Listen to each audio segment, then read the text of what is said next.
Escatologia, o estudo do que vai acontecer no fim dos tempos, sobre a vinda de Cristo. Pois bem, Deus quer nos preparar para a vinda do Anticristo. Nós não podemos estar sem preparação, sem estar vigiando e orando sem cessar, prontos para quando Jesus vier nas nuvens. Ele nos ama muito e nos quer preparados para este tempo. Por isso, prestemos muita atenção em tudo o que está acontecendo nesses tempos. Nós estamos hoje numa espécie de efervescência, de ebulição no que tange a discussão de quem é o Anticristo. Alguns que são mais assodados fazendo afirmações categóricas de que agora é o último Papa e que depois vem a figura do Anticristo. Eu gostaria que nós hoje nos cingíssemos não de opiniões, não de correntes de pensamento, de variantes hermenêuticas, mas nós pudéssemos nos debruçar sobre os textos da Bíblia que tratam da matéria, porque o que nós pensamos tem pouco valor. O que tem realmente valor de fato é o que a Bíblia diz. Mas também iremos trazer o conteúdo que Jesus disse a Maria Valtorta, mística católica, que ouviu ditados específicos de Jesus a respeito do Anticristo e do fim dos tempos. Por isso nós queremos estarmos preparados, muito bem preparados com a ajuda de Jesus. Ele não falha conosco, sempre está pronto a nos ajudar, porque Ele não quer perder nenhum dos seus no período do Anticristo. Pois bem, em Daniel 7, ele chama o Anticristo de o pequeno chifre. Daniel foi um profeta que foi levado para o exílio da Babilônia ainda muito jovem, e Deus o honrou na Babilônia. Ele foi um grande líder lá. A Babilônia caiu e ele ainda permaneceu com a influência decisiva no outro império, o Império Medo-Persa. Nos versículos de Daniel 7, 21 a 22, ele diz: Eu olhava e eis que este chifre fazia guerra contra os santos e prevalecia contra eles. Até que veio o ancião de dias e fez justiça aos santos do Altíssimo. E veio o tempo em que os santos possuíram um reino. Reino este de paz que vai acontecer, que é o reino da vontade divina. No versículo 25 ele diz: Esse pequeno chifre, que é uma referência ao Anticristo, proferirá palavras contra o Altíssimo, magoará os santos do Altíssimo e cuidará em mudar os tempos e a lei. E os santos lhe serão entregues nas mãos por um tempo, 2 tempos e metade de um tempo. Esta pessoa, que não é um sistema político religioso, mas é uma pessoa que vai estar sustentado por um sistema político e religioso. Ele vai lutar e guerrear contra os santos de Cristo, contra os cristãos, contra a Igreja de Cristo, e vai fazê-los sofrer e vai impor derrotas no sentido de matar aqueles que lhe forem resistentes. E todos serão resistentes. Vai ser um perseguidor, então, implacável, martirizando muitos, milhares de cristãos. Em Mateus 24, é conhecido por Jesus. Jesus chama ele de o abominável da desolação, se referindo ao Daniel. No contexto, o próprio Jesus é que não usa o nome de Anticristo, mas chama esta pessoa de o abominável da desolação. Quando, pois, virdes o abominável da desolação, disse Jesus em Mateus 24, 15, de que falou o profeta Daniel, no lugar santo, quem lê entenda. Então os que estiverem na Judeia, fujam para os montes, porque nesse tempo haverá grande tribulação, como desde o princípio do mundo até agora não tem havido, nem haverá jamais. Não tivessem aqueles dias sido abreviados, ninguém seria salvo, mas por causa dos escolhidos, tais dias serão abreviados. Jesus faz uma superposição de imagens de tempo, usando então a invasão de Jerusalém no ano 70 d.C. para ilustrar a severidade da perseguição do Anticristo. A grande tribulação, ele disse, será singular, intensa e terrível, nunca vista antes ou depois. Os dias são abreviados por causa dos eleitos de Deus, para que nenhum deles se perca. Já Paulo vai chamar o anticristo de o homem da iniquidade. Em 2 Tessalonicenses 2, Paulo exorta os crentes a não se perturbarem com falsas alegações de que o dia do Senhor já havia chegado.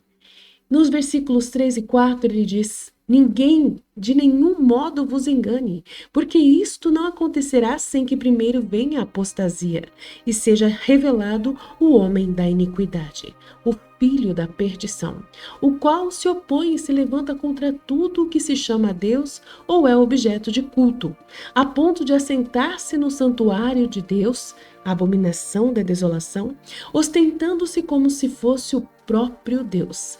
Então, as características do anticristo.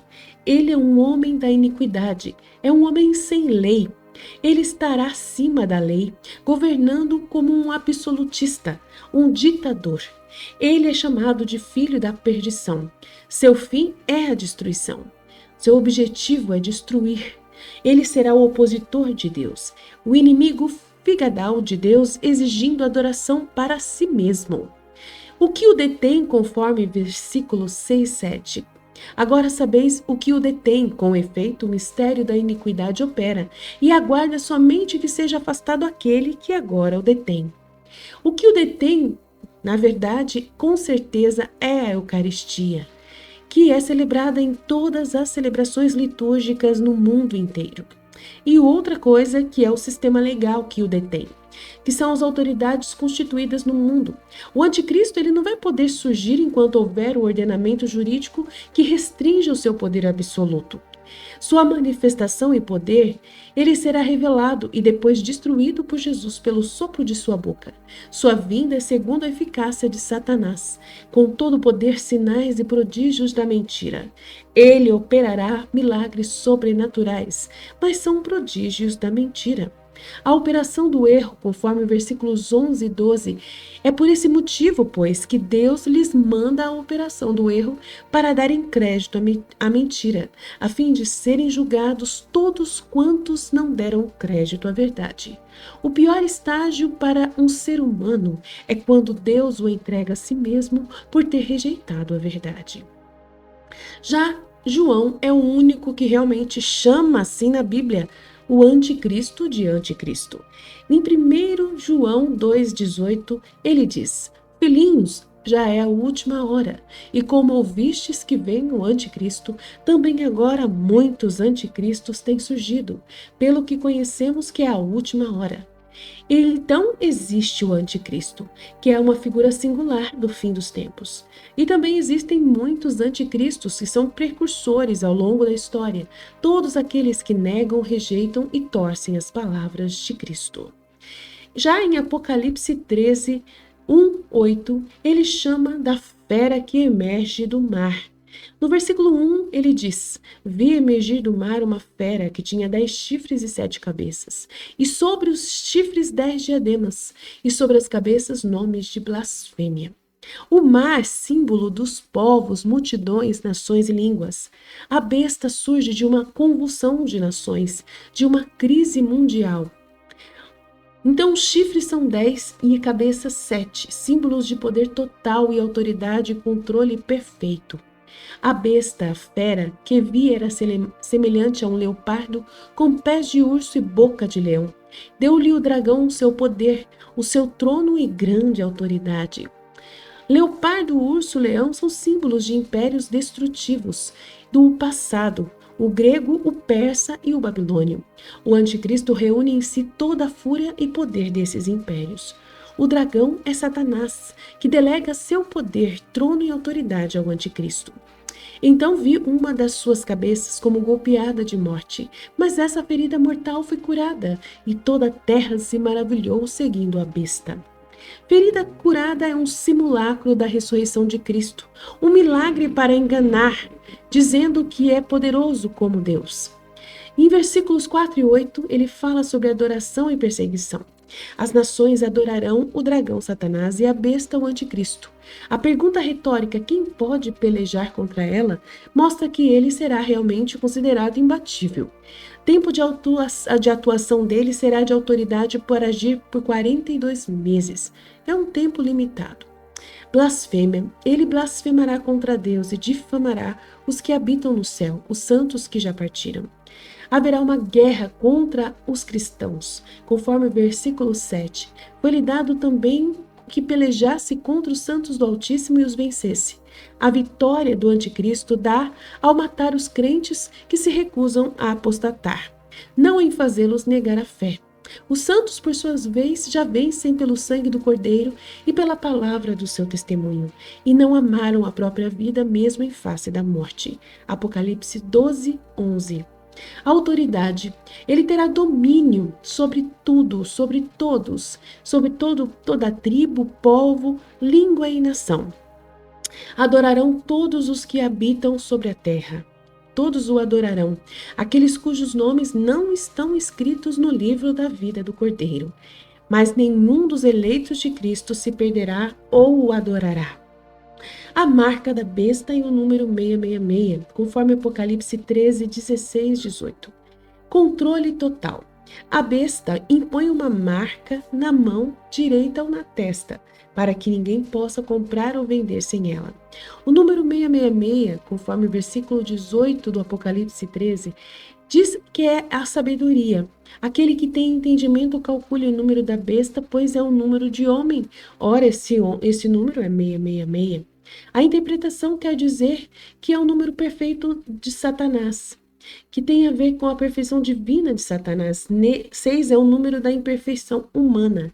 Representa, então, Pai, Filho e Espírito Santo, o dragão, o anticristo e o falso profeta, cada um representando um número de homem, em sua forma mais plenamente imperfeita, cruel e oposta a Deus.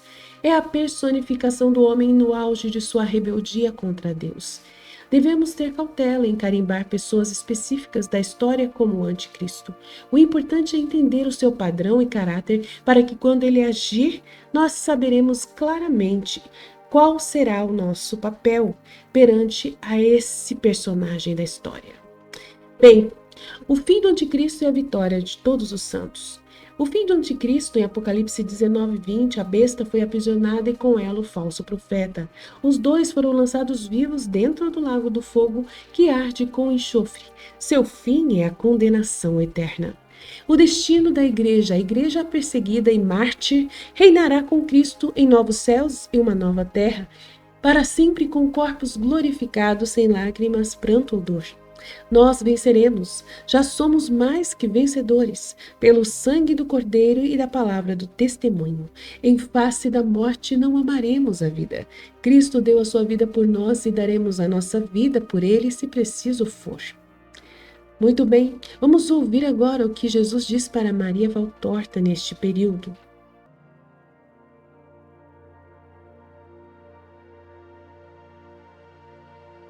Jesus diz em 1º de julho de 1943: Deus é luz, uma luz incomensuravelmente grande, majestosa e calma.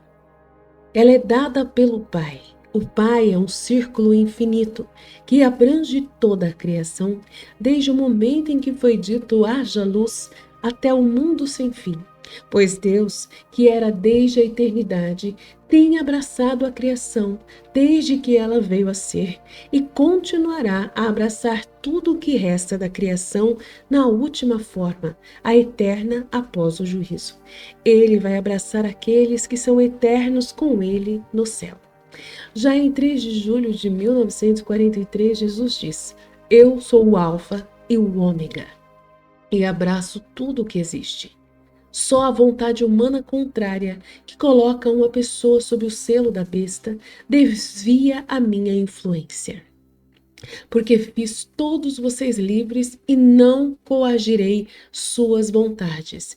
Portanto, a tua vontade humana, que está longe de mim, é de carne e sangue. Ou seja, se for Satanás, a minha vontade não poderá agir, Porque a minha vontade é o espírito e age no teu espírito, e o espírito morre onde a matéria reina. Onde você tem a marca da besta, você foi vencido por Satanás. Então você não tem mais como ter a influência do Espírito de Deus no seu espírito, pois você está morto. Sua alma estará morta. Esta é a mensagem de Jesus. Se você escolher a marca da besta, escolheu plenamente com sua vontade humana Satanás como seu dono, e não haverá mais volta. Não terá mais a influência divina sobre a sua vida. A divina vontade não poderá mais te tocar, pois a vontade divina só age naquele que tem o Espírito, que ainda está vivo. É a hora da besta. Jesus diz em 20 de julho de 1943: Desde a noite do dia 18, o bom Jesus me faz ver uma besta horrível, disse Valtorta. Realmente tão horrível que me enche de nojo e dá vontade de gritar. E o bom Jesus me faz entender que sua aparência é, no entanto, inferior à realidade, porque nenhuma realidade humana consegue personificar exatamente a beleza suprema e a feiura suprema. Ainda bem que se a besta estava em um canto, ao meu lado estava o meu Jesus branco, lindo, loiro, luz na luz, comparando a figura brilhante e animadora de Cristo com o do outro, os olhos claros e muito gentis de Cristo com aqueles perversos do outro. Significa que os pecadores miseráveis que são colocados de lado para o segundo, porque rejeitaram Jesus, deveriam realmente ser lamentados. Bem, agora que eu vi, eu gostaria de não ver mais porque ele é muito feio. Rezarei para que o mínimo possível de desgraçados acabe em suas garras e peço ao bom Deus que tire essa visão de mim. Hoje não é tão vívido e sou muito grata ao Senhor por isso. E ainda mais grata porque sua querida voz me faz entender porque eu tive essa visão que ontem me aterrorizou, pois pensei que era um aviso para mim. Jesus diz: considere o meu resplendor e beleza em comparação com a monstruosidade negra da besta.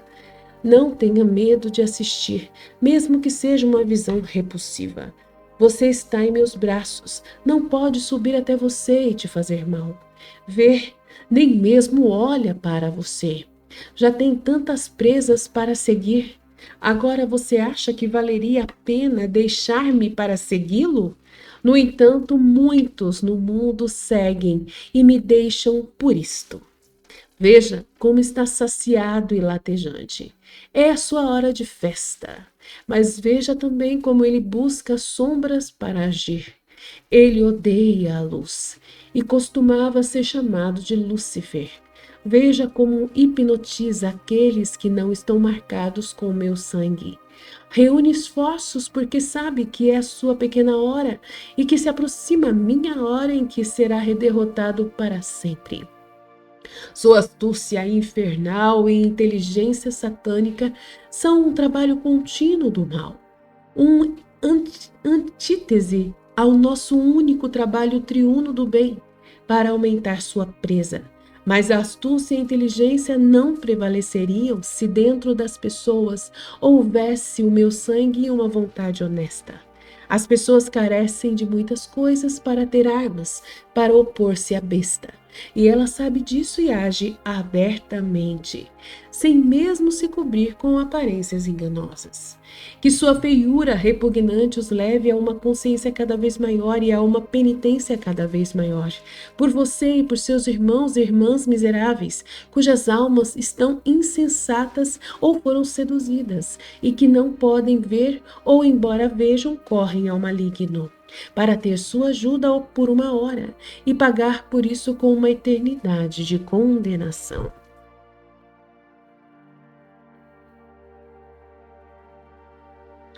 E no dia 21 de julho de 1943, Jesus diz: Já te disse que o que se diz nos livros antigos tem uma referência ao presente.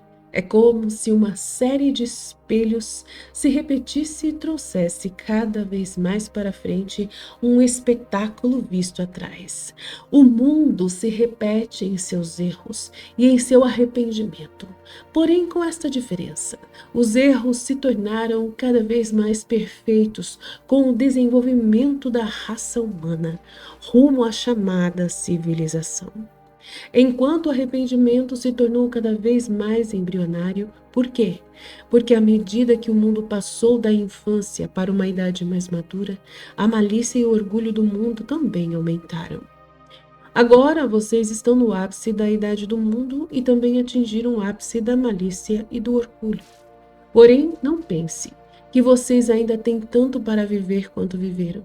Vocês estão no ápice e isso deveria significar que vocês têm tanto para viver. Mas não será assim. O curso até o fim não será tão longo quanto o curso para cima. Será uma queda no final. É precisamente a malícia e o orgulho que estão fazendo vocês caírem. Dois pesos arrastando vocês para o abismo do fim, no terrível. O orgulho e a malícia, além de arrastá-los para o curso inferior, embora o seu espírito a ponto de torná-los cada vez mais incapazes de impedir a queda com sincero arrependimento. Mas se você procedeu assim contra o bem, precipitadamente para o mal, eu, o Eterno, permaneci imutável na minha medida exata do bem e do mal.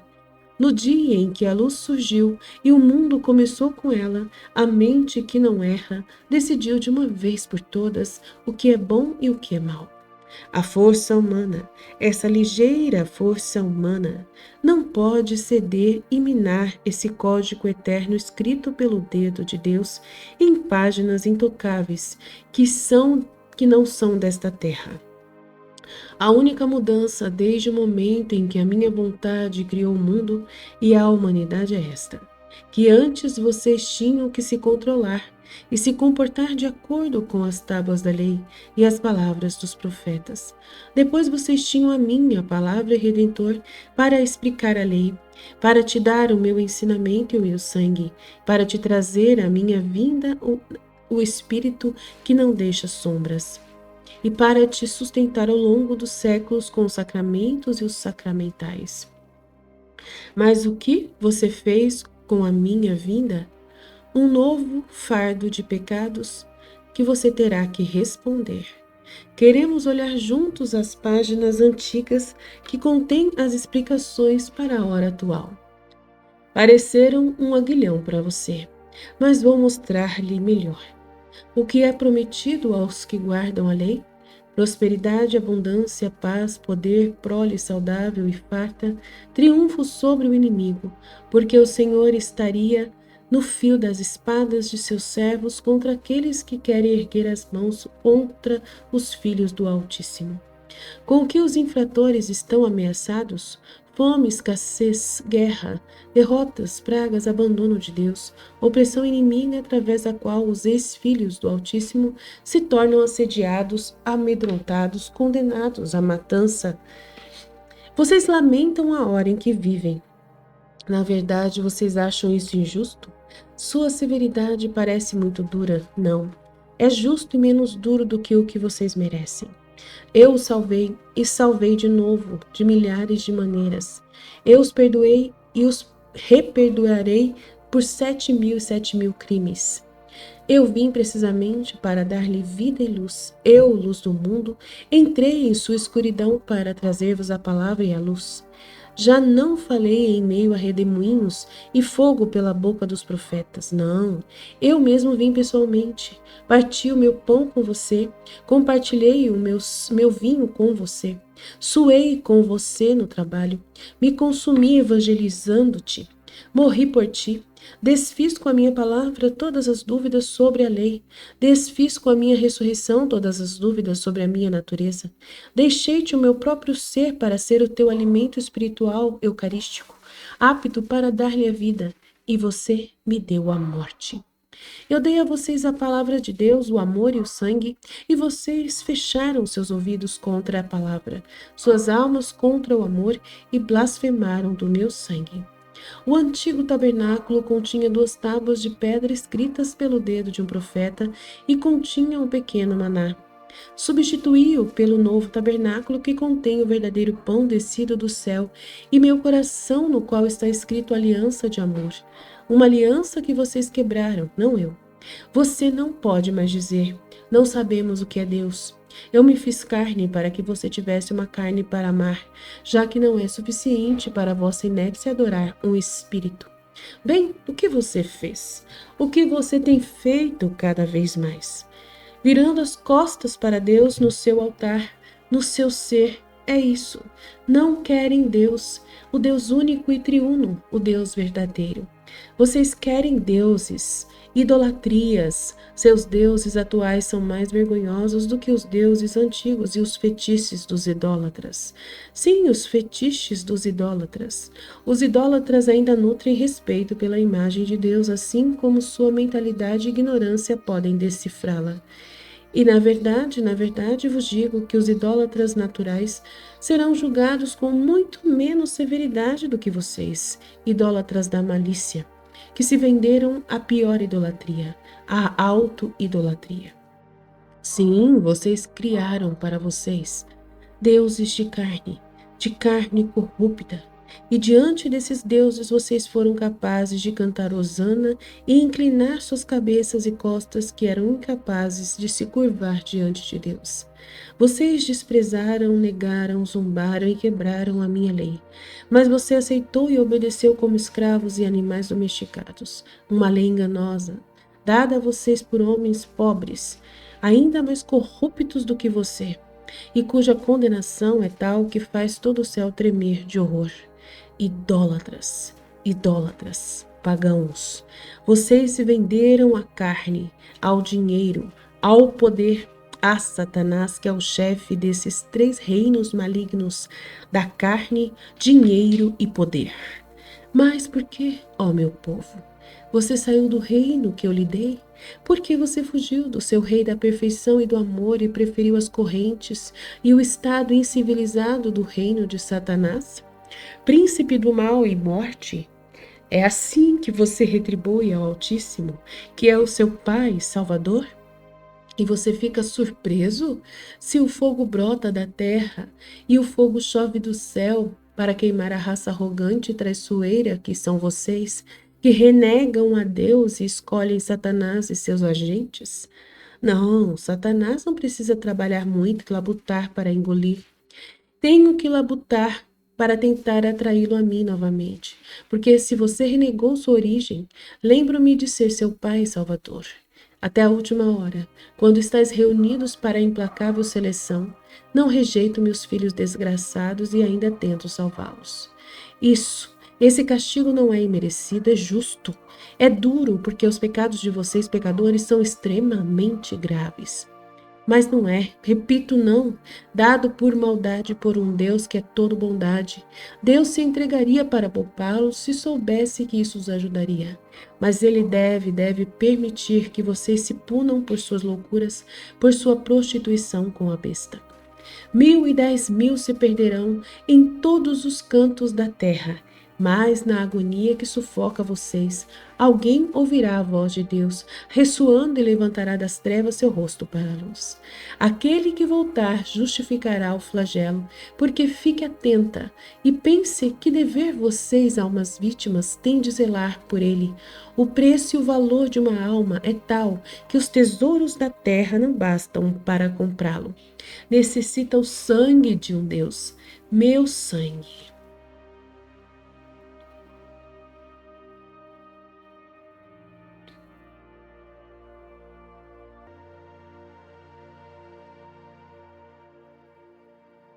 Apocalipse 13 está escrito: Vi emergir do mar uma fera que tinha 10 chifres e 7 cabeças, e sobre os chifres 10 diademas, e sobre as cabeças nomes de blasfêmia. A fera que vi era semelhante a um leopardo com pés de urso e boca de leão. Deu-lhe o dragão o seu poder, o seu trono e grande autoridade. Então vi uma das suas cabeças como golpeada de morte, mas essa ferida mortal foi curada, e toda a terra se maravilhou seguindo a fera. E adoraram o dragão, porque deu a sua autoridade à besta. Também adoraram a fera, dizendo: Quem é semelhante à fera? Quem pode pelejar contra ela? Foi-lhe dada uma boca que proferia arrogâncias e blasfêmias e autoridade para agir por 42 meses. E abriu a boca em blasfêmias contra Deus para lhe difamar e difamar o tabernáculo, a saber, os que habitam no céu. Foi-lhe dado também que pelejasse contra os santos e os vencesse. Deu-se-lhe ainda autoridade sobre cada tribo, povo, língua e nação, e adorará todos os que habitam sobre a terra, aqueles cujos nomes não foram escritos no livro da vida do Cordeiro, que foi morto desde a fundação do mundo. Se alguém tem ouvidos, ouça. Se alguém leva para o cativeiro vai. Se alguém matar a espada, necessário é que seja morto a espada. Aqui está a perseverança e a fidelidade dos santos. Vi ainda outra besta emergir da terra. Possuía 2 chifres, parecendo cordeiro, mas falava como dragão. Exerce toda a autoridade da primeira besta na sua presença. Faz com que a terra e seus habitantes adorem a primeira besta, cuja ferida mortal foi curada. Também opera grandes sinais, de maneira que até fogo do céu faz descer a terra diante dos homens. Seduz os que habitam sobre a terra, por causa dos sinais que lhe foi dado executar diante da besta, dizendo aos habitantes sobre a terra que façam uma imagem à besta e àquela que ferida a espada sobreviveu. E lhe foi dado comunicar fôlego à imagem da besta, para que não só a imagem falasse, como ainda fizesse morrer quantos não adorassem a imagem da besta.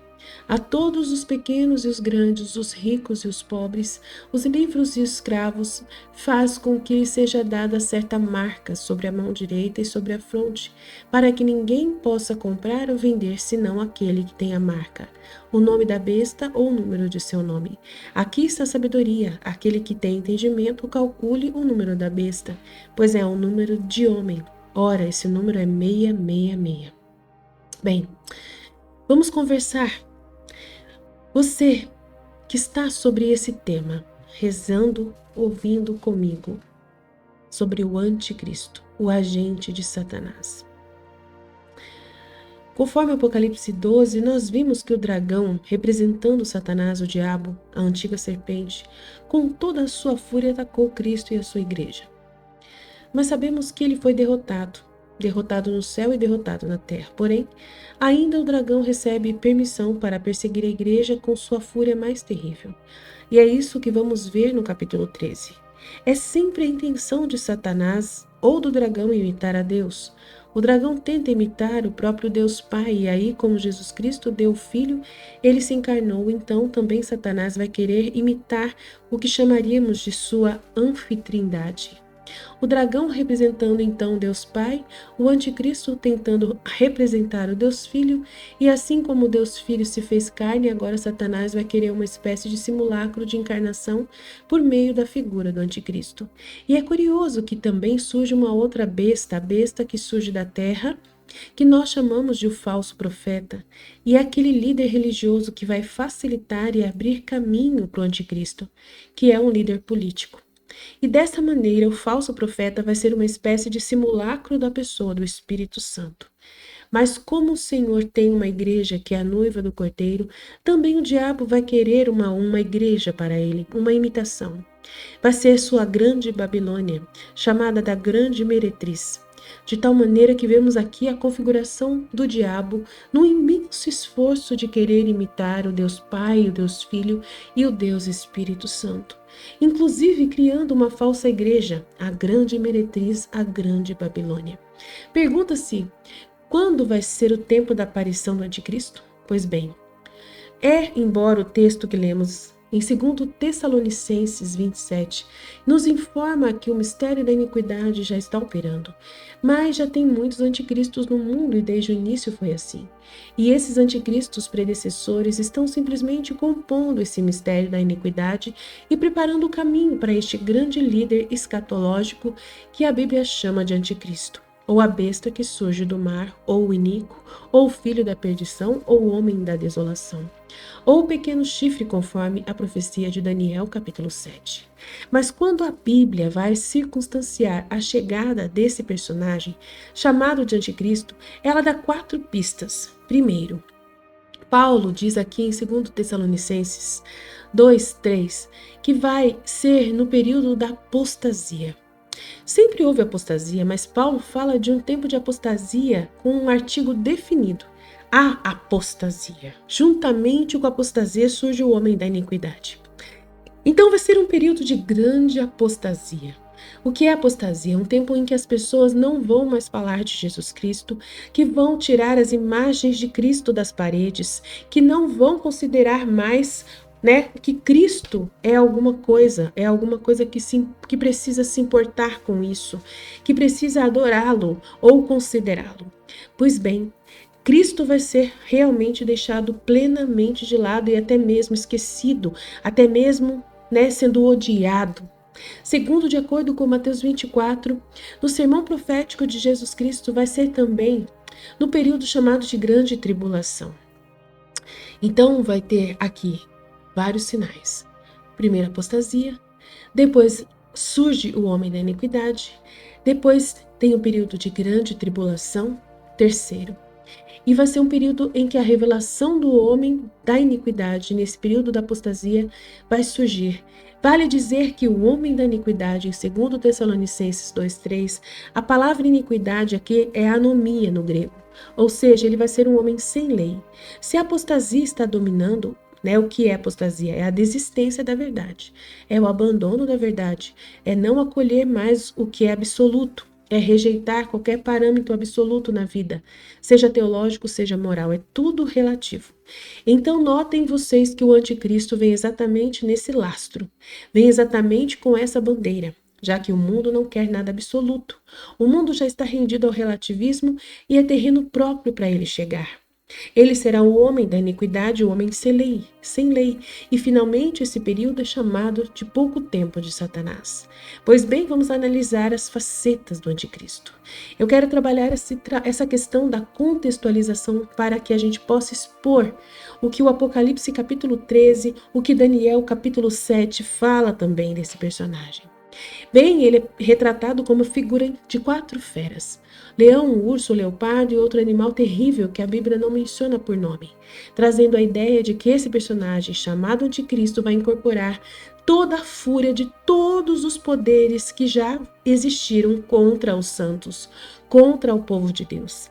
Todo o poder e toda a destruição dos grandes impérios da grande época, Babilônia, Medo-Pérsia, grego-romano e greco-macedônio e até o Império Romano. Então, toda essa imagem é reapresentada em Apocalipse capítulo 13. Toda a composição desses impérios que quiseram destruir o templo, destruir o povo hebreu, destruir o povo judeu. Esse homem vai configurar nele o mesmo poder e a fúria dos grandes impérios megalomaníacos e terríveis do passado. Ele vai ser chamado de o pequeno chifre, conforme Daniel 7:21. Eu olhava e eis que este chifre fazia guerra contra os santos e prevalecia contra eles. O anticristo vai fazer guerra contra o povo de Deus e vai sim prevalecer contra o povo de Deus no sentido de levá-lo à morte, mas não à apostasia. O povo vai vencer não se apostatando e aceitando morrer por Cristo. Essa é a vitória, a morte por amor a Cristo. Nesse sentido, ele prevalece no mundo, mas perde para Deus, que vai ganhar os seus eleitos que estarão com ele para toda a eternidade. Apocalipse 12:11 diz que quando um cristão, diante de uma situação de perseguição, onde ele deve optar pela vida ou apostatar da sua fé, ele prefere morrer do que apostatar. É desta maneira que o anticristo prevalece contra esse santo, matando-o. conforme o mundo, conforme a ação humana. E na mesma medida esse santo prevalece sobre o anticristo, derrotando-o, porque ele ganhou perante a vida eterna. A igreja derrota o anticristo pelo sangue do Cordeiro e pela palavra do seu testemunho, morrendo pelo Cordeiro. Mesmo em face da própria morte, não amaram a própria vida. Pois bem, queridos irmãos, ainda Daniel 7,25 diz que o anticristo proferirá palavras contra o Altíssimo e magoará os santos do Altíssimo. Cuidará de mudar os tempos e a lei, e os santos lhe serão entregues nas mãos. Vai ser um tempo de terrível perseguição. Quando você vai para o ensino de Jesus em Mateus 24, os versículos 15 a 28, Jesus faz uma introdução do anticristo na figura lá do Tito Vespasiano. Se você começar a ler Mateus 24, no seu sermão profético, você vai perceber que Jesus está falando da invasão de Jerusalém no ano 70. Mas ele faz essa introdução para levar você a uma análise mais profunda e mais longínqua da figura do anticristo, da figura daquele que virá mais à frente. A mesma maneira de que o ataque a Jerusalém no ano 70 por Tito Vespasiano, entrando, destruindo, arruinando, queimando, massacrando, matando, é de uma forma tão avassaladora, vai ser desta maneira que esse maior inimigo, o mais terrível inimigo da igreja, vai atacar os seus santos. E agora você pode olhar comigo o que a descrição de São João diz. Ele preste atenção nisso. Dos escritores bíblicos, o único realmente que chama esse personagem de anticristo é o apóstolo João em sua epístola. Não em Apocalipse, mas nas suas epístolas ele diz sobre anticristo. Já Jesus não o chamou de anticristo, Daniel não o chamou de anticristo, Paulo não o chamou de anticristo. Quem o chama de anticristo é somente o apóstolo João em sua epístola. Somente na sua epístola e não no Apocalipse. O mundo está cheio de anticristos, o apóstolo diz. O que significa a palavra anticristo? Pode ser tanto um Cristo substituto como opositor a Cristo. Esse prefixo anti para significar um substituto, um outro Cristo, um opositor ferrenho de Cristo. Então, na verdade, há muitos anticristos. Todo aquele que nega que Jesus Cristo é em carne, esse é o anticristo. Em outras palavras, por que João está dizendo isso? Se vocês se lembram, no final do primeiro século, quando João escreveu o seu evangelho, as suas 3 cartas e o Apocalipse estava dominando o mundo do pensamento grego. Roma dominou o mundo politicamente, mas Roma não conquistou, não conseguiu dobrar o mundo do ponto de vista filosófico. A filosofia grega, o pensamento grego, a língua grega dominava o mundo, mas era o problema qual era o problema desse pensamento? O pensamento grego era dominado por um dualismo, a matéria é má e espírito bom. Então, para os gregos era impossível você afirmar que Jesus Cristo tinha um corpo físico, que ele tinha se encarnado, porque se a matéria era má, Jesus Cristo não podia ser Deus e homem ao mesmo tempo, porque não podia ser bom, se ele tinha um corpo e uma matéria que é má. Então eles negavam a encarnação de Cristo. E aí João vai dizer que todo aquele que nega que Jesus Cristo veio em carne, esse é o anticristo. Ele nega a divindade de Cristo, nega a perfeita humanidade de Cristo e nega Cristo. Então João vai tratar dessa questão do anticristo, que muitos já saíram, mas há. Ele vai falar de uma última hora, em que vem um personagem chamado de anticristo. Como é que Paulo chama esse indivíduo? O homem da iniquidade. No texto que nós lemos, Paulo vai dizer que o anticristo surgirá no período de uma grande apostasia. O que nós estamos vivendo hoje? Claramente é o tempo da grande apostasia. Hoje, agora, 2025. Então você já poderia caracterizar o mundo pronto para o anticristo, não é isso? Se você olha para o berço da igreja, que é a Europa, praticamente a Europa toda hoje já está apostatada. Praticamente a Europa hoje é um continente plenamente pós-cristão. Se você olha para perceber que o Ocidente é evangelizado a partir da Europa vem para a América do Norte. Boa parte, então, das igrejas da Europa já são palha, não existem mais, estão todas apostatadas. O liberalismo já entrou em todos os lugares. Não se acredita mais na Bíblia. As denominações hoje da igreja, estão perdendo muito tempo, muitos membros. As igrejas cristãs protestantes nessas regiões estão totalmente disseminadas de um grande liberalismo onde só o materialismo impera, elas já estão plenamente preparadas para o anticristo. Então, se você olha para o Oriente, você vê que as grandes religiões orientais, inclusive o islamismo, que é a maior religião isolada do mundo, com mais de 1 bilhão de adeptos, negam a Cristo, o budismo e hinduísmo também.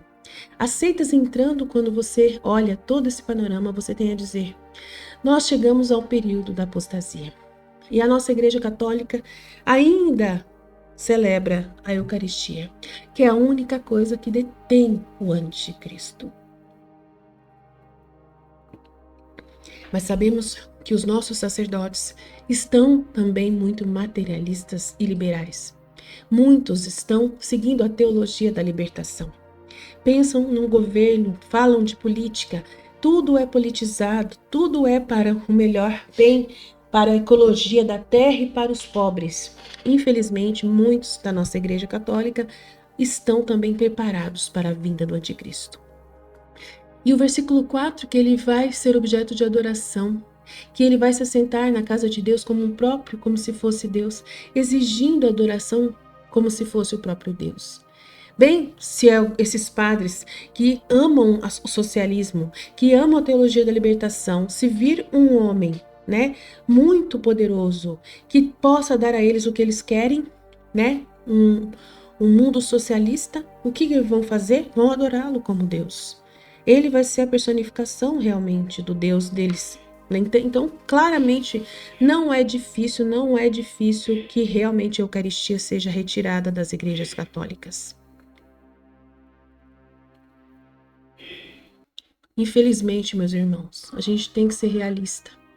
Temos que ainda rezar muito pela nossa igreja para que ela esteja firme perante a adoração verdadeira do verdadeiro Deus, que é Jesus Cristo. A nossa igreja corre riscos também de colocar outra coisa no lugar da Eucaristia por causa dessa adoração grandiosíssima pelo socialismo.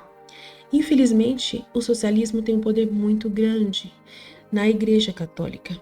Muitos padres adoram esse tipo de governo e colocam isso acima de tudo, até da sua própria fé, pois eles param de falar de Cristo para falar de política nas homilias das nossas igrejas.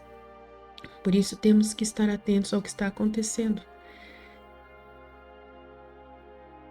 Vocês acham que os falsos milagres têm sido usados hoje no campo religioso para atrair as pessoas? Não é para enganar as pessoas e juntar multidões, pois essa é uma estratégia antiga. Essa vai ser a estratégia também do anticristo, que vai realizar milagres para atrair as pessoas e seduzi-las de uma vez por todas. Até fogo do céu ele vai fazer cair para seduzir as pessoas com esse poder sobrenatural. Então, a Bíblia diz que ele só pode ser revelado depois que algo que o detém for removido, que é a Eucaristia. Mas aí fica uma coisa complexa e vamos então pregar um sermão para todos aqueles, uma homilia para todos aqueles que precisam ouvir o chamado de Deus para esse tempo. Para dizer a eles: parem de falar de política, parem de idolatrar o materialismo, param de idolatrar um governo na terra, um reino na terra perfeito, que vocês acreditam que será Jesus que vai realizar esse reino, na pessoa de alguém, de um governante que vai dizer, e vocês vão ver ali no anticristo essa pessoa. Preste atenção, é muito perigoso, é muito sério. O que o detém? Com certeza, o mistério da iniquidade já aguarda, somente que seja afastado aquilo que agora o detém. Então ele diz que o que detém, o anticristo, que é a palavra de Deus, é a Eucaristia, gente, a Eucaristia. Então é muito sério, é muito importante entender. Mas também o que também muitos dizem que o que detém a ele é a lei. O sistema de leis de todos os países que precisam ser rasgados, A Constituição dos países deve ser rasgadas Até todo o poder político, de jurisprudência vai ter que ser destruído para que o demônio, possa colocar o seu homem da iniquidade no poder. Então, normas, regras, leis, parâmetros vai acabar. Se um governante quebrar, ele se torna culpado. Se um cidadão comum quebrar, se torna culpado. Ele vai ser julgado de acordo com esses parâmetros, com as leis prescritas ali. E o que detém é o governo institucionalizado. Não importa o regime de governo. Se existe um governo, existe uma norma, existe uma lei, existe parâmetros. E então é isso que muitos acham que também atrapalha e detém o anticristo reinar. Mas isso não é nada, é fácil para ele. Se ele vir com uma solução para todo o caos do mundo, facilmente ele vai ser adorado e vai ser aclamado, até erguido pelos povos, para que possa reinar e trazer a solução de paz que todos estão aguardando. É só ver o exemplo do Trump, como ele foi convulsionado por ser essa pessoa que trouxe ali, por um momento só, a paz entre Gaza e Israel. Por um só momento, ele já estava sendo convulsionado pela paz. Imagina se realmente um homem poderoso, mais do que Trump, entra no poder, entra no cenário e consegue realmente parar toda a guerra, realmente resolver todos os problemas. É o que eles mais desejam, é o que mais se deseja nesse momento. Por isso, quem vai derrotar somente é Jesus, o único que vai acabar com o anticristo. Não tem o que fazer. A derrota não vai ser com a igreja, vai ser por Jesus. Não vamos vencê-lo no sentido que nós vamos derrotá-lo fazendo alguma coisa contra ele. Ele não vai ser vencido dessa forma. O único jeito de vencer o anticristo é você morrer e não negar a Cristo. Morrer, aceitar morrer, ter a sua cabeça cortada, se for o caso, e não negar a Jesus Cristo. E a sua alma se manter ilesa perante a esse momento de dor e de grande tribulação. É o que vamos ver acontecer para aqueles que estarão nestes tempos, vivendo neste período. Não sabemos se nós estaremos aqui. Podemos estar. Podemos sim ser os que vamos ver o anticristo e vamos passar por essa dor tão grande. Mas Jesus está conosco, a vitória é nossa em Cristo Jesus. Amados irmãos, não tenham medo, Jesus está conosco e vai nos dar a força que precisamos para nos defender perante a qualquer autoridade e para podermos permanecer fiéis como os mártires permaneceram, lá quando eles também foram levados para as feras, para ser mortos nas colunas, serem torturados. Vamos com certeza vencer.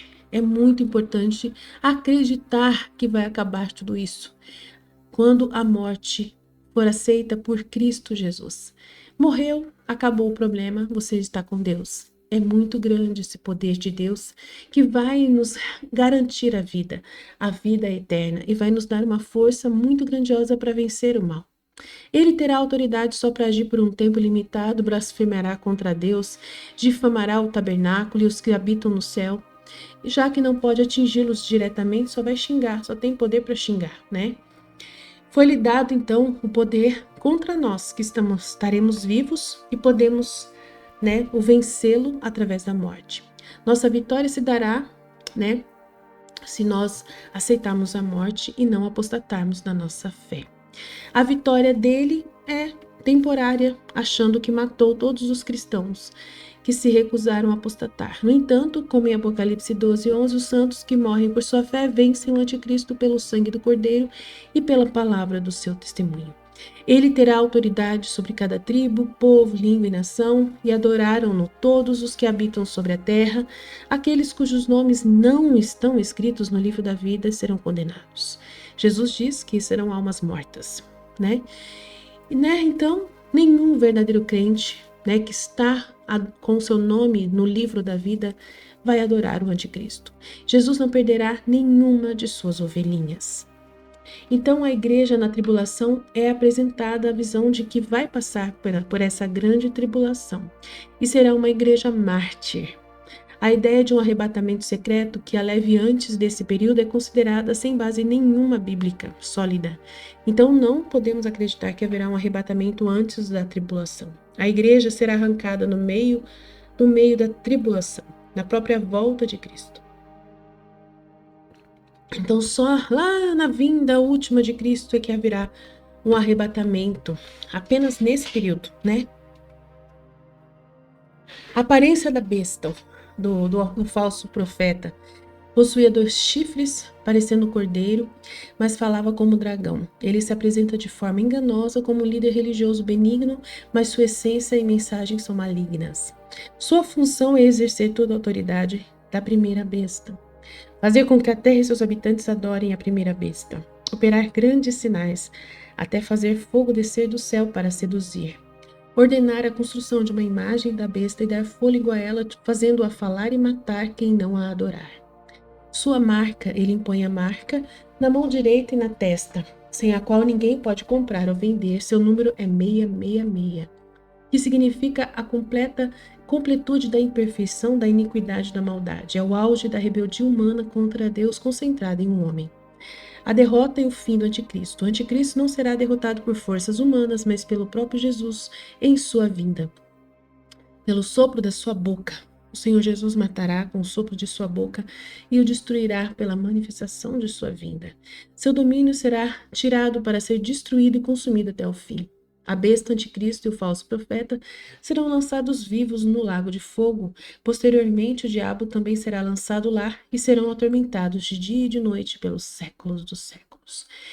Enquanto os inimigos da igreja estão destinados à derrota eterna, a igreja lavada no sangue do Cordeiro habitará para sempre com o Senhor.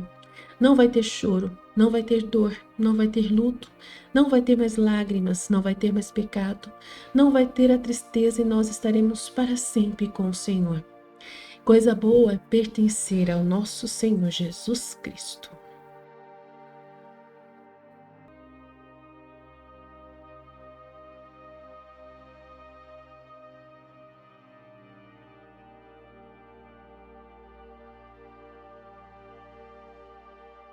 Jesus confirma em 23 de julho de 1943 os padres que vão cair. Quando chegar a hora, Jesus diz, muitas estrelas serão varridas pelas espirais de Lúcifer, que para prevalecer precisa diminuir as luzes das almas. Isso será possível porque não só os leigos, mas também os padres perderam e perdem cada vez mais aquela firmeza de fé, de caridade, de força, de pureza, de desapego das tentações do mundo, qualidades necessárias para permanecer dentro da esfera da luz de Deus. Então, quem são essas estrelas de que estou falando? São os padres. O plano da ardilosa malícia de Satanás é apagar, varrendo essas estrelas, que são luzes que refletem minha luz para as multidões. Se, apesar da luz ainda emitida pela igreja sacerdotal, as almas estão afundando cada vez mais na escuridão, pode-se adivinhar que escuridão conduzirá as multidões quando muitas estrelas morrerem em meu céu? Satanás sabe disso e espalha suas sementes para preparar a fraqueza do sacerdócio, para ser capaz de varrê-lo facilmente para os pecados. Não tanto dos sentidos como de suas mentes, em um caos mental. Será fácil para ele provocar um caos espiritual. No caos espiritual, os fracos, confrontados com as torrentes das perseguições, cometerão o pecado da fraqueza de coração quando negarem a fé. A igreja não morrerá porque eu estarei com ela, mas ela passará por horas de escuridão e horror como as da minha paixão, horas multiplicadas no tempo que assim deve ser. É necessário que minha igreja sofra e que seu Criador, como o seu Criador sofreu, antes de morrer para ressuscitar em uma forma eterna, deve ser que a igreja sofra muito mais, porque não é em seus membros perfeita como seu Criador, e se eu sofri por horas, deve sofrer por semanas e semanas de horas. Nos primeiros tempos, a igreja foi perseguida e alimentada por um poder sobrenatural em seus melhores filhos, e então ela surgiu. Ela terá a mesma sorte quando vierem os últimos tempos, nos quais ela existirá, subsistirá e resistirá à maré satânica e às batalhas do anticristo com seus melhores filhos, uma seleção dolorosa, embora justa. Em um mundo em que tantas luzes espirituais terão morrido, é lógico que aí começa abertamente o breve, mas terrível reinado do anticristo.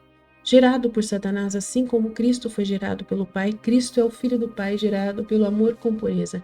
O anticristo será o filho de Satanás, procriado pelo ódio com tripla impureza. Como azeitonas entre os moedores da prensa de azeite, os filhos de Cristo serão perseguidos, espremidos e esmagados pela besta gananciosa. Mas não serão engolidos, porque o sangue não os deixará corrompidos no espírito. Como os primeiros filhos, os últimos serão ceifados como feixes de grãos na terrível perseguição, e a terra beberá seu sangue. Mas para sempre abençoados por sua perseverança são aqueles que morrem fiéis ao Senhor. 26 de julho de 1943, Jesus diz: Eu digo a todos vocês, eu sou a voz do Pai, que falo em seu nome. Eu digo a todos vocês que eu sou aquele a quem todo julgamento foi encaminhado pelo Pai. Em 28 de julho de 1943, Jesus diz: Em um mundo como o seu, é tão difícil para eu encontrar as almas dos discípulos, e ainda mais difícil encontrar, mesmo entre as crianças, as almas das crianças.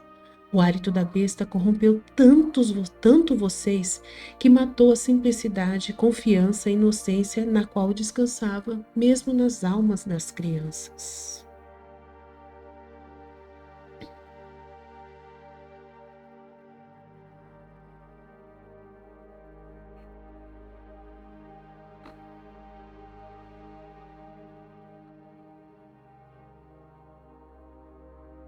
30 de julho de 1943, Jesus diz: Pois a minha espada está embriagada no céu. Eis que descerá sobre o povo da minha matança para o julgamento, e a terra devastada será habitação de demônios. Uma nação, diz Isaías, será golpeada pela espada da justiça, mas muitas mais serão golpeadas, pois o mundo fornicou com o diabo em muitas de suas partes. E outras ainda estão prestes a pecar, apesar de tudo que eu tenho feito para mantê-los no caminho da vida. Ore, ore muito para prevenir novas condenações, causadas por novas fornicações.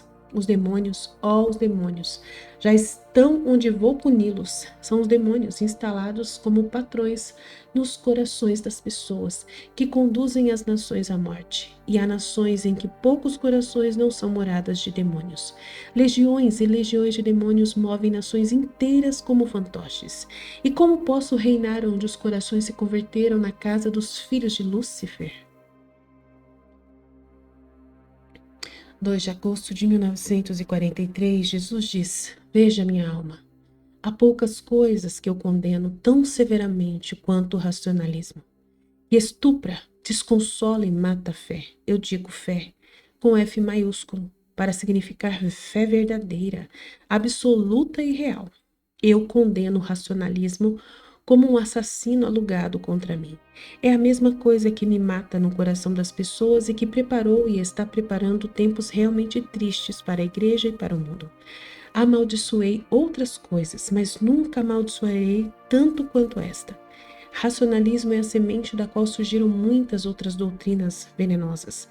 Foi o traidor que abriu as portas ao inimigo. Na verdade, abriu as portas para Satanás, que nunca governou tanto desde que o racionalismo começou a governar. Mas está dito: quando o Filho do Homem vier, não encontrará fé nos corações. Consequentemente, o racionalismo está fazendo muito bem esse trabalho. Mas eu farei o meu. Felizes são aqueles que, ao fecharem as portas ao pecado e às paixões, podem fechar as portas de seus templos secretos diante dessa ciência que nega. Felizes são aqueles que vivem sozinhos, com o único que é tudo até o fim. Em verdade eu vos digo que pressionarei em meu coração o desgraçado que cometeu um crime humano e se arrependeu dele, desde que sempre tenha admitido que tudo posso, mas terei rosto de juiz, para quem, com base em uma ciência humana arrogantemente despótica, negue o sobrenatural nas manifestações que o Pai gostaria que eu desse. Alguém que nasceu surdo não pode ouvir, certo? Alguém que teve os tímpanos rasgados em um acidente não pode ouvir, certo? Só eu poderia devolver a audição com o toque de minhas mãos. Mas como darei audição a um espírito surdo se esse espírito não vai me deixar tocá-lo? Muito sério.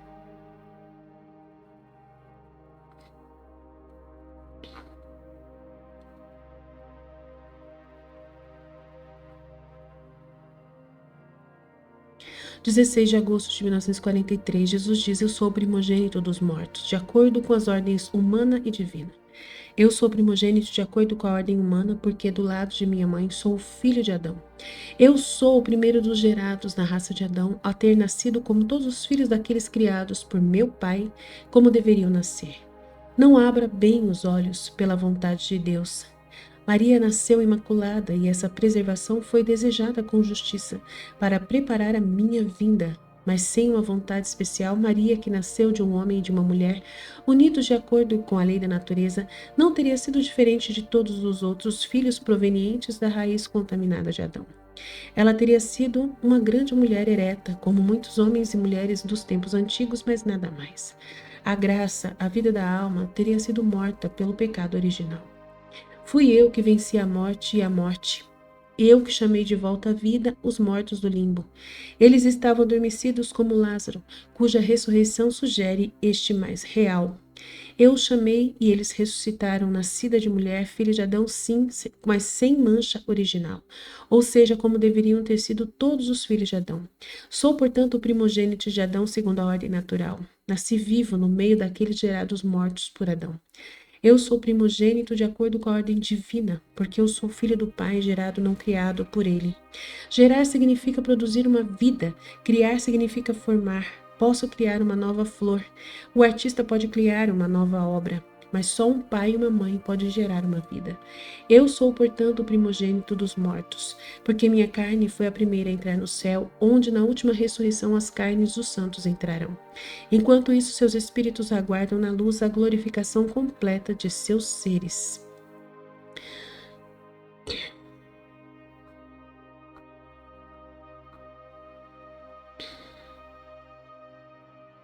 17 de agosto de 1943, Jesus diz: Quando coloco na boca do amado que tem aqueles que me transpassaram me verão, não me refiro aos que me transpassaram há 20 séculos. Quando eu vier, chegará o tempo do triunfo do meu reino. Já te expliquei como será o reino e seus súditos. Será o tempo do testemunho do Espírito, a parte divina encerrada em todos vocês e que lhes dá a imagem de Deus e semelhança com Ele. Sendo assim, as partes espirituais são o que estará em questão antes do julgamento. O julgamento que separa os amaldiçoados dos bem-aventurados. Seus espíritos sacrílegos que buscavam a besta, adoravam a besta e se prostituíam com a besta, perfuraram ao longo dos séculos o espírito divino do Filho de Deus depois de terem, nos fundamentos da série amaldiçoada, perfurado as carnes do Filho do Homem. Filho do Homem, você já refletiu que a verdade explicada ontem está nestas palavras? Eu sou pela linhagem humana o primogênito, filho de Adão. O enxame daqueles que me perfuram é numeroso, como a areia da praia. Incontáveis são seus grãos, todos os crimes, todos os pecados cometidos contra mim, agora intocáveis pelo sofrimento humano, mas ainda suscetíveis às ofensas contra o meu espírito, estão escritos nos livros que evocam as obras dos seres humanos. Todas as traições depois da minha bondade, todas as abjurações, todas as negações e pecados contra a verdade trazidos por mim, todos os pecados contra o Espírito Santo que falou por mim e que pelo meu mérito veio para iluminar as palavras da palavra, todos esses perfurantes, feitos ao longo dos séculos pela raça que eu queria salvar, embora soubesse que eu era tão oposto ao bem, todos estarão presentes nas profundezas dos espíritos reunidos, na deslumbrante luz do meu relâmpago. Eles reconhecerão o que fizeram com sua obstinada vontade de desafiar o que foi dito e feito por alguém que não podia mentir nem fazer obras inúteis de acordo com a lei divina do amor. Os negadores do amor são aqueles que me transpassaram, aqueles que me atingiram e junto comigo aquele que me gerou e aquele que procede de nosso amor do Pai e Filho. Todo julgamento foi submetido ao Filho, mas o Filho pronunciará o julgamento também sobre os pecados cometidos contra o Pai e o Espírito. O portador da vida, o eterno vivente, o eterno imolado, o mundo o queria morto, morto como um criminoso nocivo e morto. É morto, enquanto eu era o santo que perdoou, o bom que ajudou, o poderoso que curou, o sábio que ensinou. Ele mesmo, o portador da vida vivida no céu, deve abrir as portas da verdadeira morte e colocar nos corpos e almas de seus perfuradores, e fechará as portas do inferno no grupo intocável dos amaldiçoados, que preferiram a morte à vida. É o que farei, porque eu, Jesus Cristo, Filho de Deus, vosso Salvador e Senhor, juiz eterno, tenho as chaves da morte e do inferno.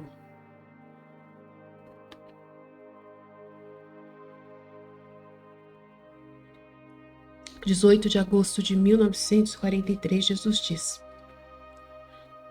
continuo explicando a vocês as passagens que considero oportunas. Diz que ao vencer darei de comer da árvore da vida. Este pensamento foi aplicado a mim. Sim, eu sou a árvore da vida eterna. E me dou a vocês como alimento na Eucaristia. E ver-me será o alimento alegre dos vencedores da próxima vida. Mas há outro significado desconhecido para muitos, precisamente porque muitos que comentam sobre mim não são vencedores. O que é o vencedor? O que é preciso para ser um? Trabalha soando com heroísmo? Não! Então, aqueles que vencem seriam muito poucos. Vencedores são aqueles que vencem dentro de si a besta que gostaria de ter o controle sobre eles. A vontade humana. Na verdade, entre o terrível, mas breve martírio assistido por fatores sobrenaturais e naturais e a luta secreta, desconhecida e constante, aquela de maior peso na balança de Deus, ou pelo menos aquela de um peso de uma espécie diferente e preciosa, é a luta. Nenhum tirano é pior do que a carne e o diabo, e aqueles que podem vencer a carne e o diabo e transformar sua carne em espírito e o diabo em um perdedor, esses são os meus vencedores. Mas para ser tal é necessário que entreguem-se totalmente ao amor.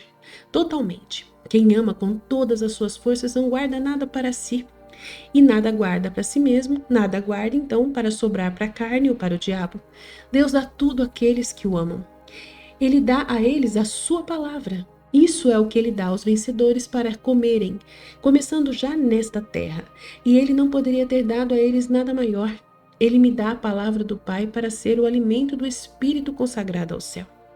Minhas palavras descem para alimentar as almas totalmente entregues ao seu Senhor. Minhas palavras vêm para ser sacerdote e líderes para vocês que buscam a verdadeira orientação e percebem tantos guias fracos por causa das multidões que perecem sem a verdadeira orientação. Compreender a verdade, vocês sabem que só isso é necessário. Viver de acordo com as minhas palavras, acreditar em minhas palavras, progredir de acordo com minhas palavras. O que você pensa de quem quer viver de doce, bebida e fumo? Você dirá que ele vai morrer, porque esse não é alimento e que ele precisa para viver com saúde. O mesmo vale para quem trabalha duro para mil aparências exteriores e não cuida do que é o núcleo de toda a vida da alma. Minhas palavras. Porque a missa, a Eucaristia e a confissão não santificam vocês como deveria acontecer? Porque para vocês, eles são pela forma. Vocês não os tornam frutíferos prestando atenção às minhas palavras. Pior ainda, vocês sufocam as minhas palavras que eu envio do alto do céu para repreender e iluminar você, sufocando-os com mornidão, hipocrisia e pecado mais ou menos graves. Vocês não me amam, esse é o problema. Amar não significa uma visita superficial, ocasional, de cortesia mundana na igreja. Amar significa viver com a alma unida e fundida e acesa por um único fogo que alimenta outra alma. Então, na fusão surge também a compreensão. Eu não falo mais de longe do alto dos céus. Eu e comigo, Pai e o Espírito, porque somos uma só coisa. Eu me sento no coração que me ama, e minhas palavras não são mais um sussurro, mas sim plena voz. Não mais de uma vez em quando, mas ininterrupta. Então eu sou realmente o Mestre. Eu sou aquele que há 20 séculos falava incansavelmente às multidões e que agora se deleita em falar aos seus favoritos, que sabem ouvi-lo e dos quais faço os meus canais de graça. Quanta vida eu dou a vocês, vida verdadeira, vida santa, vida eterna. Vida alegre no meio das minhas palavras, que são as palavras do Pai e o amor do Espírito. Sim, como na verdade eu dou ao verdadeiro, ao vencedor verdadeiro, para comer do fruto da árvore da vida, eu a entrego a você, começando nesta terra com minha doutrina espiritual, que volto para trazer entre as pessoas para que nem todos morram. Eu a dou na próxima vida com o meu estar sempre com vocês para sempre. Eu sou a verdadeira vida, permaneço em mim, meus amados, e vocês não experimentarão a morte.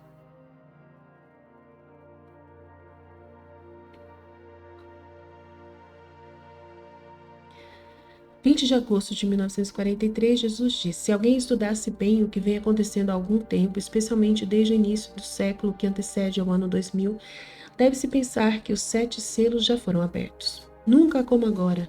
Me despertei para voltar em seu meio com minhas palavras para reunir as tropas dos meus eleitos, para partir com eles e com meus anjos para dar batalha às forças ocultas que trabalham para descobrir para a humanidade as portas do abismo.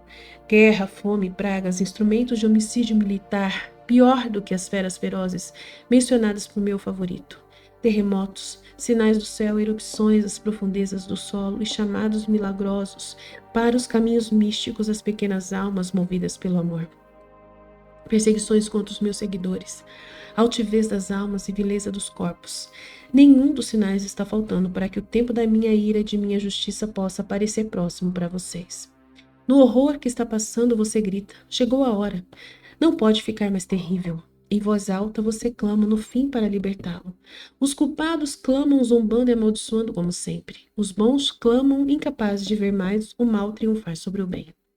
Paz, meus eleitos, mais um pouco e eu virei. A soma total do sacrifício necessário para justificar a criação da humanidade, o sacrifício do Filho de Deus ainda não está completo. O desdobramento das minhas tropas ainda não terminou e os anjos do sinal ainda não colocaram o selo glorioso em todas as testas daqueles que merecem ser selecionados para a glória. A desgraça da terra é tal que sua fumaça, pouco diferente daquela que surge da morada de Satanás, sobe aos pés do trono de Deus com um ataque sacrílego. Antes da aparição da minha glória, leste e oeste devem ser purificados, para serem dignos do aparecimento do meu rosto. Há incenso que purifica e azeite que consagra o grande altar sem limites, onde a última missa será celebrada por mim, o eterno pontífice, servido no altar por todos os santos que o céu e a terra terão naquela hora. Olhos são as orações e sofrimentos dos meus santos, os queridos do meu coração, os já marcados com o meu sinal, a bendita cruz antes que os anjos do sinal os marquem. É na terra que o sinal está gravado e é a tua vontade que o grava.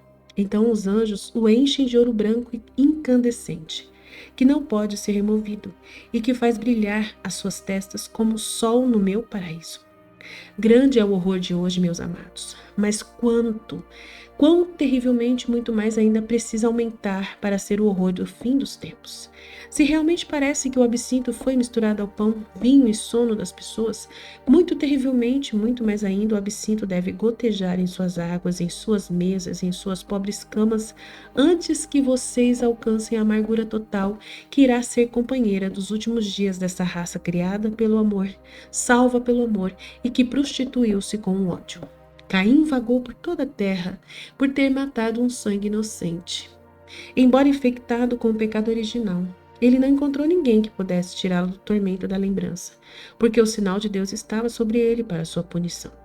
Ele procriou na amargura e na amargura viveu e viu outros viverem, e na amargura morreu. O que então não deveria sofrer a raça humana por ter matado de fato e matado num desejo o sangue absolutamente inocente que o salvou? Consequentemente, você deve pensar que esses são os sinais de alerta, mas ainda não é a hora. Eles estão aqui, os precursores daquele que, como eu disse, pode chamar a si mesmo negação, mal feito carne, horror, sacrilégio, filho de Satanás, vingança, destruição.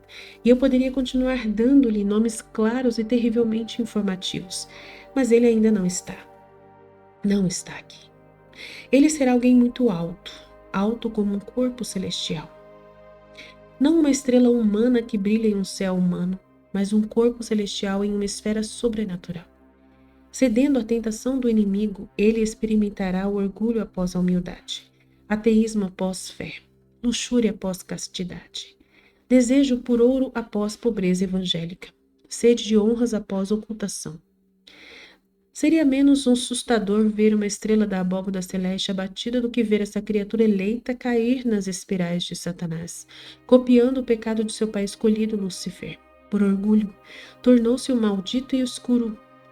O anticristo, pelo orgulho de uma hora, se tornará o maldito e sombrio após ter sido um corpo celestial no meu exército. Sua abjuração sacudirá o céu sob um profundo estremecimento de horror e fará os pilares da minha igreja tremerem de desânimo, provocado por sua queda. Como recompensa por sua abjuração, ele receberá a ajuda de Satanás por completo. Satanás lhe dará as chaves do buraco do abismo para ele abrir na verdade, para abri-lo completamente e deixar sair os instrumentos de horror que Satanás vem montando há milhares de anos para levar as pessoas a clamarem de desespero, para que por si mesmas invoquem Satanás como rei e corram atrás do anticristo para segui-lo. O anticristo será o único que poderá abrir as portas do abismo para deixar o rei do abismo sair. Assim como Cristo abriu as portas do céu para deixar sair a graça e o perdão, que transformam os seres humanos em deuses como Deus e reis de um reino eterno no qual sou o rei dos reis. Assim como o Pai me deu todo o poder, Satanás dará ao anticristo todo o poder, e especialmente todo o poder de sedução, para influenciar sua comitiva, os fracos e corroídos pelas febres das ambições como ele. Sua cabeça é, em sua ambição desenfreada. Ele encontrará as formas sobrenaturais de Satanás de ajuda ainda muito pouco e buscará outra ajuda nos inimigos de Cristo. Estes devem estar armados com armas mais mortíferas, como sua luxúria pelo mal foi capaz de levá-los a criar, a fim de espalhar o desespero entre as multidões. Eles o ajudarão até que Deus diga basta, e os reduzirá a cinzas com o esplendor de seu semblante. Tem havido muita especulação sem objetivo ao longo dos séculos sobre o que João diz no capítulo 10 do Apocalipse. Não foi por um bom anseio e um desejo respeitável de encontrar um remédio para o mal iminente. Foi apenas uma curiosidade inútil, mas quero que saibam, que permito que vocês saibam o que pode ser útil saber e oculto o que acho bom que vocês não saibam. Vocês são muito fracos, meus pobres filhos, para saber os nomes do horror dos 7 trovões apocalípticos. Meu anjo disse a João: sela essas coisas que os 7 trovões falaram e não as escrevas. Digo que ainda não é a hora de abrir o que foi selado, e se João não o escreveu, eu não o direi. Afinal, não cabe a você provar aquele horror. Então, tudo o que resta a você fazer é rezar por aqueles que terão que passar por isso. Ore por força para não faltar a eles. Ore para que não se aproximem da multidão, que sob o duro flagelo não ouvirá falar em penitência e blasfemará contra Deus em vez de clamar por sua ajuda. Muitos deles já estão na terra e seus descendentes serão 7 vezes mais demoníacos do que eles. Eu não o meu anjo. Eu mesmo juro que quando o trovão da 7ª trombeta passar e o horror do 7º flagelo for executado, sem que a raça de Adão reconheça Cristo, o Rei, Senhor, Redentor e Deus, e invoque a sua misericórdia, seu nome em que está a salvação, eu, por amor de meu nome, de minha natureza, juro que congelarei o momento da eternidade. Na eternidade, o tempo cessará e o julgamento já começará. O julgamento que separa para sempre o bem do mal após milhares de anos de coabitação na terra. O bem voltará à fonte de onde veio, o mal cairá onde foi lançado, na época da revolta de Lúcifer e de onde saiu para perturbar a fraqueza de Adão, na sedução dos sentidos e do orgulho. Então o mistério de Deus chegará ao fim. Então você conhecerá a Deus, todos da terra, desde Adão até o último nascido, reunidos como grãos de areia nas dunas do país eterno, verão o Senhor Deus, Criador, Rei e Juiz. Sim, todos vocês verão este Deus, a quem vocês amam, blasfemam, seguem, desprezam, abençoam, rejeitam, servem e evitam. Vocês o verão, então saberão quanto ele mereceu seu amor e como foi louvável para servi-lo. Oh, a alegria de quem se terá esgotado em amá-lo e obedecê-lo. Oh, o terror daqueles que foram seus Judas, seus Caíns, daqueles que preferiram seguir o oponente, o sedutor, em vez da palavra encarnada. Palavra em quem a redenção é encontrada. O sedutor em vez de Cristo, o caminho para o Pai. O sedutor em vez de Jesus, o caminho, a verdade santíssima. O sedutor em vez da palavra da verdadeira vida. Então, quem merece Satanás? São esses pecadores. São esses terríveis. O Satanás nada mais é, na verdade, vamos dizer assim, ele é um flagelo. Ele é alguém criado nas entranhas daqueles que adoram o pecado. Quem formou Satanás foi os próprios seres humanos. Formou, o anticristo. São os próprios seres humanos que amam de todo o coração o pecado, o poder, a carne, o demônio. Pariram o anticristo. Infelizmente. Por isso, nós precisamos entender, se nós não nos arrependermos, se nós não voltarmos nosso olhar para Deus, se nós não fizermos né, a aliança com a divina vontade de Deus. Se nós não buscarmos essa vida com Deus, nós iremos ser também aqueles que vamos parir o anticristo. Ele sairá das nossas entranhas. Porque se amarmos o que é pecado, o que é errado, se nós ficarmos assistindo televisão e gostando do que a televisão ensina, o que a televisão forma, se a gente ficar enganando-se, achando e servindo a dois senhores, cuidado, Jesus é muito, muito certo. Ou você fica com Jesus, ou você fica com as coisas do mundo. Se você fica com as duas coisas, você está já sendo prostituto. E o anticristo vai ser seu filho também. Vai ser um dos seus filhos, né? Vai ser filho seu. Você vai ser um dos pais dele. Então, cuidado. Cuidado. O que você está buscando? O que você está buscando? Jesus ainda tem muito o que dizer aqui. Jesus tem muito o que falar aqui. Muito o que falar. Tem muito texto aqui, mais terrível ainda, né? E que nós poderíamos ouvir. Mas eu peço, voltem ao Senhor. Voltem logo ao Senhor. Os olhos de Deus escolherão os destinados, tirando as luzes para que não tenham mais que sofrer com a névoa causada pelo povo unido a Satanás, tirando as trevas, gerando trevas, porque possuídas pelo pai das trevas, Satanás. Os olhos de Deus entram nos palácios, igrejas, consciências, e não há barreira e nem hipocrisia que o impeça de ver. Os olhos de Deus escrutinam o interior das igrejas, a Jerusalém de hoje, a Igreja Católica, e escrutina o interior das almas e redigirá o único decreto para os preguiçosos, os indiferentes, os mornos, os rebeldes, os traidores, os assassinos, os espíritos, os deicidas. Não pensem que Deus vai fazer nem mal nem bem por suas obras. Eu juro a vocês, eu juro por mim mesmo. Eu juro por minha justiça, eu juro com um juramento triplo. Faço o bem pelo bem que você faz e o mal pelo mal que você fez. O dia está se aproximando.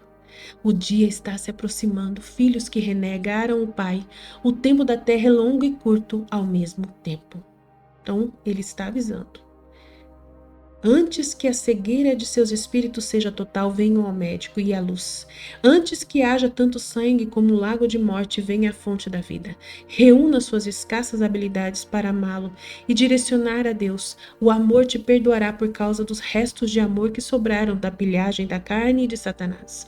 Os restos que ofereceres a ele. Então vamos oferecer tudo que nós tivermos, no pouco de tempo de vida que nós temos. Amém? Jesus, eu confio em vós. Estivemos reunidos em nome do Pai, do Filho e do Espírito Santo. Amém.